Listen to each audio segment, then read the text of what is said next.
The path of knowledge is the way to Jannah.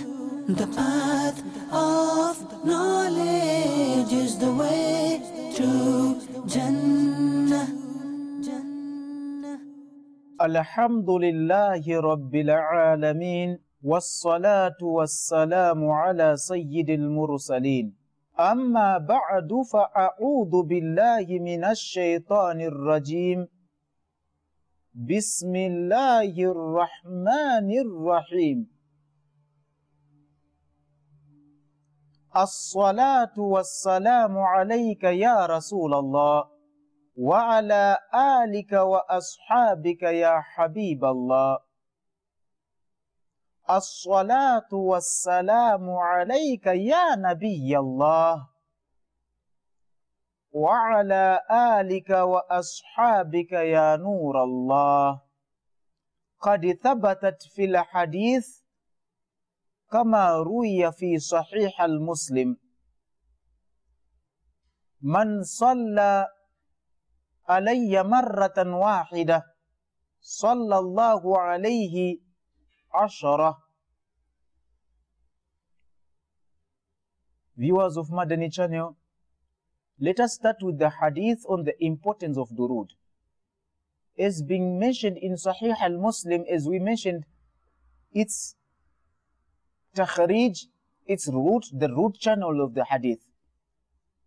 One of the most Sahih hadith found in the book of Sahih al-Muslim, and also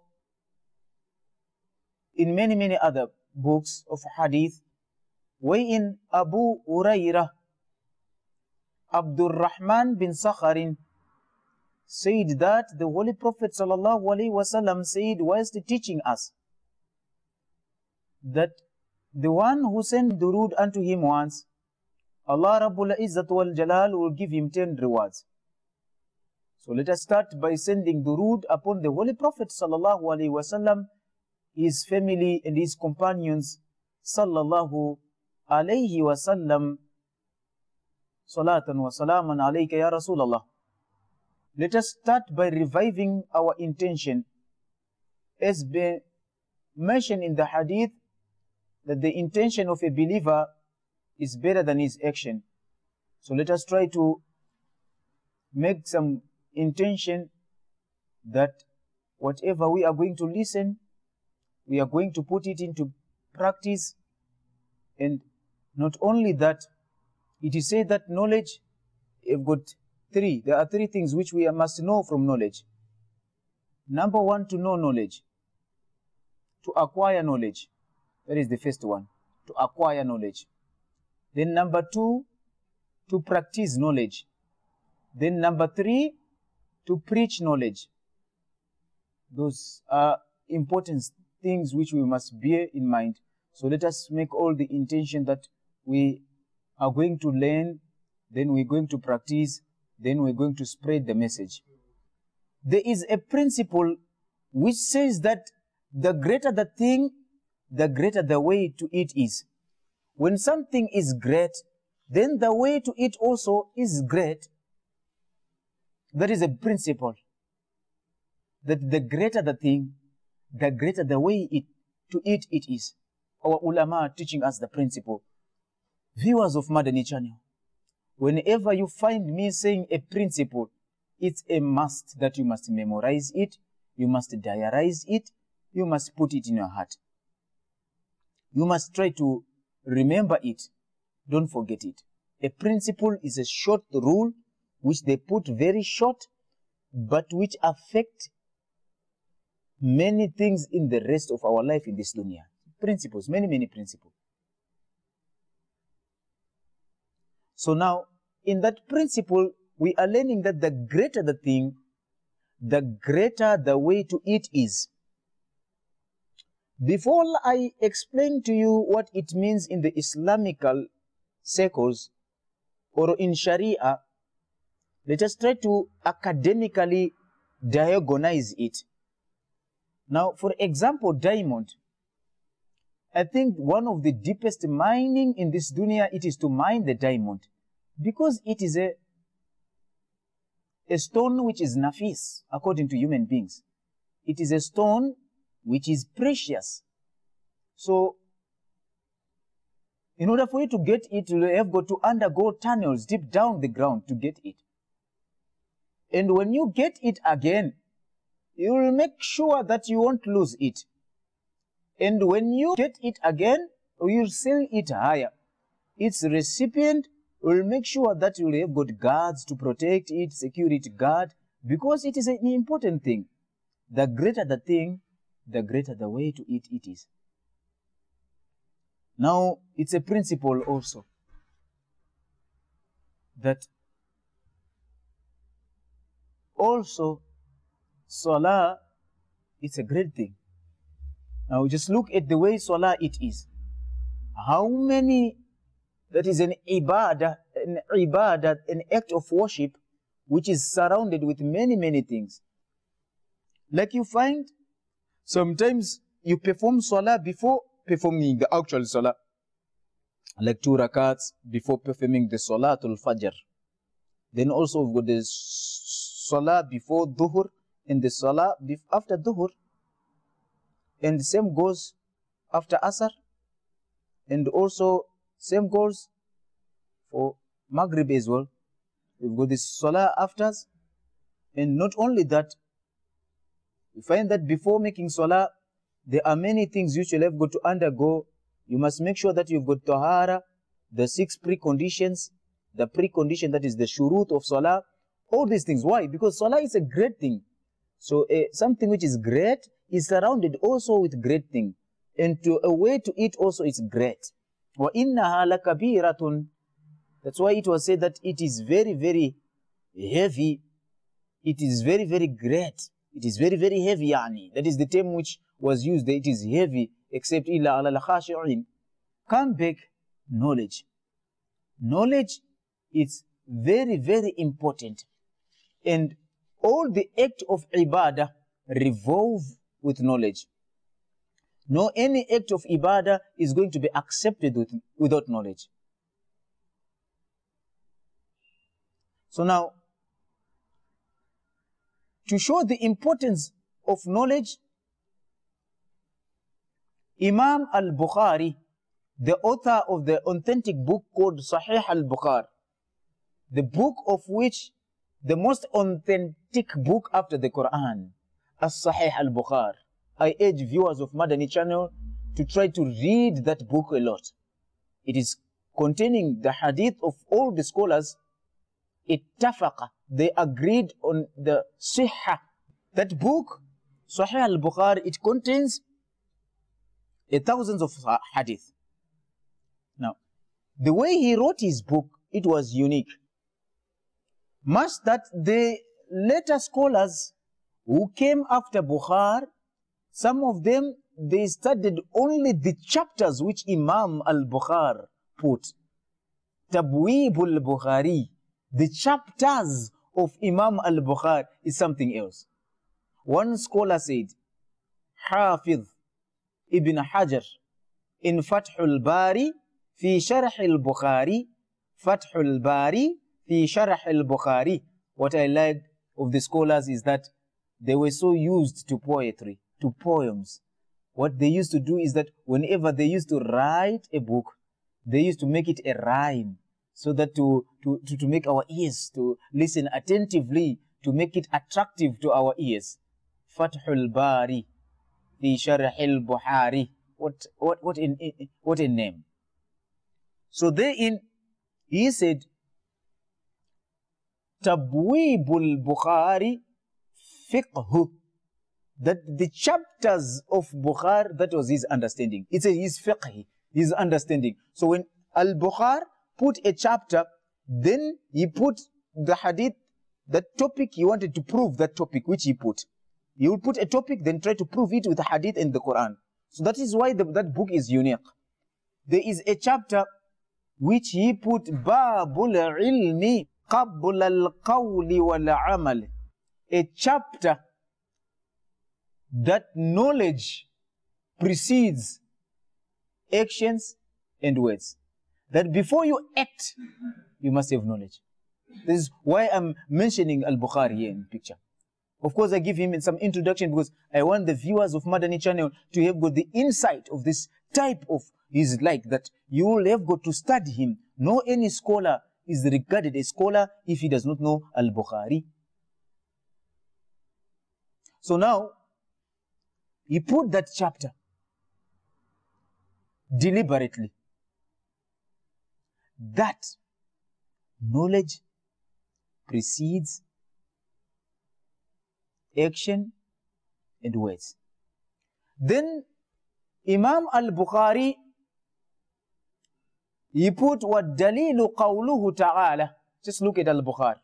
The proof is the saying of Allah Rabbul Izzat wal Jalal in Surah Muhammad verse 19.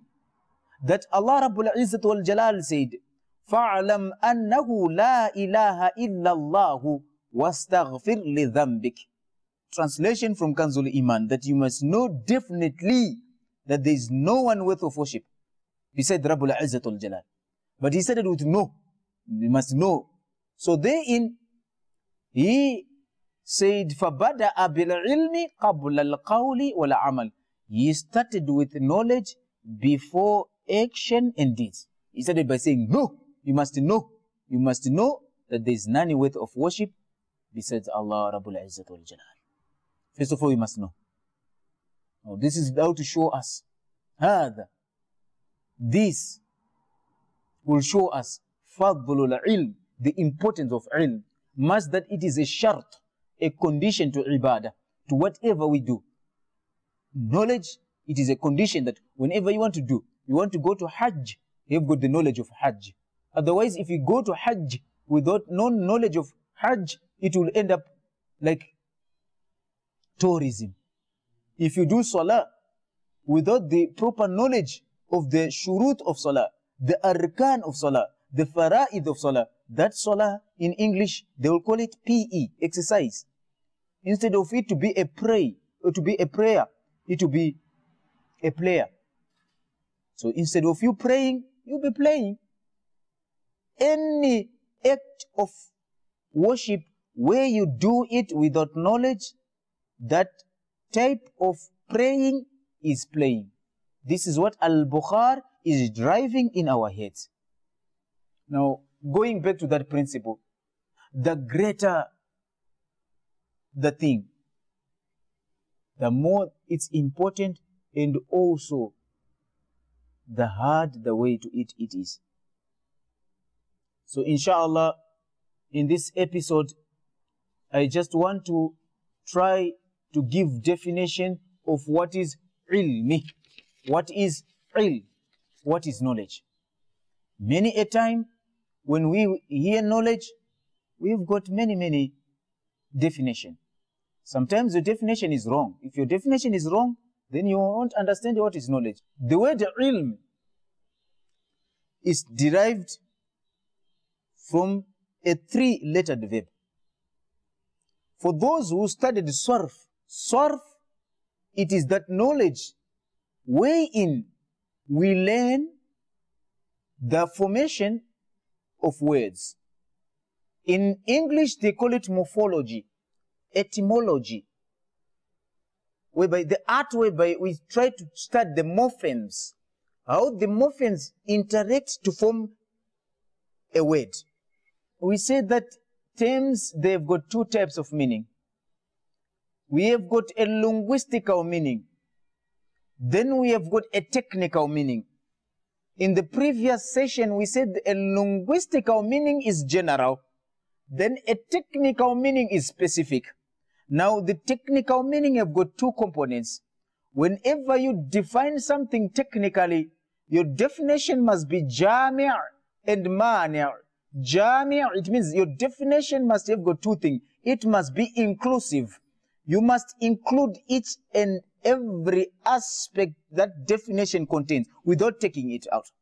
For example, Alama As-Suyut, in his book Al-Itqan fil Ulum al-Quran, rahmatullahi ta'ala alayh, he gave the definition of the word Quran. I'm not going to give it. Because many people, when they give the word Quran, they just give it, for example, the words of Allah. Like Torah. The Torah is the word of Allah. So the Quran and the Torah is the same now. What is the Quran? The word of Allah. What about the Torah? It's the word of Allah. So that definition is inclusive, but it is not exclusive. All the books now are included. Okay? So the definition must be inclusive. At the same time, it must exclude. So if you want it to be exclusive, put all the components which it is found. Like Imam Asyuti gives 7 components which makes the proper definition of the Quran. So the technical definition, it must have got 2 things. It must be jami', it must be mani'. That is what we are taught in usulul fiqh. So we are going to use that same methodologies which our teachers were teaching us in usulul fiqh to try to define this term which you've got in front of us, ilm. So I'm going to give it its linguistical definition. Then after that, I am going to give it its technical definition. On the technical definition, we are trying to make it jami' and mani'. So now, if we go to the linguistical definition of ilm, knowledge in general, what is knowledge? Al-ilm huwa idraku shay' ala ma huwa alayhi idrakan jazima. When 3 things found in something, it means you've got knowledge of it. Idraku shay' ala ma huwa alayhi idrakan jazima. Idraku shay', it means to comprehend something. To comprehend something in your knowledge, in your head. To have something firmly in your head. Ala ma huwa alayhi. That which in your head must fit the reality on the ground. Idraku shay' ala ma huwa alayhi. It must fit on what is on the ground. For example, to picture that this is a book in my mind. Then, when I describe it, here is a book. I can even know. In my mind, I know a book, and there is a book. I can even touch the book. Idrak and jazima. To have a firm conviction of it. Not to have doubt. Because if you've got doubt, now it will become wahm, delusion, shak, dhan. Okay. We're going to explain further. And there is a principle, we say, bididdi tumayyazu al-ashya'u. With the opposite, we come to know the reality of the things. With the opposite, we come to know the reality of the things. Bididdu tumayyazu al-ashya'u. So now, we must know what opposes that knowledge. Now, we give the definition of what is knowledge, then we must know what opposes that knowledge. After knowing the definition of knowledge, you must know what opposes that knowledge. What opposes that knowledge, it is 2 things. We are going to explain later. Sallu ala al-Habib, sallallahu ta'ala ala Muhammad, sallallahu ta'ala alayhi wa sallam. The path of knowledge is the way to Jannah. The path of knowledge is the way to Jannah.